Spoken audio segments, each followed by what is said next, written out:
Alrighty. We got some training Voyagers. We're gonna make it on, check the belts, change the filters, clean the drain pan, drain line. Got a nice swamp coming on here. Let's plug in my TV5. See what we can see when it turned on here.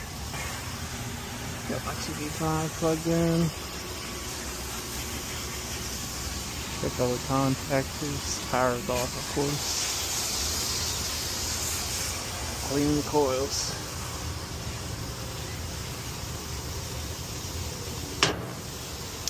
Just so you guys can see. No power. So we'll go ahead and check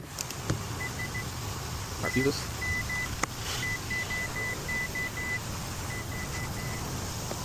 After the computer motors, plug in your printer home.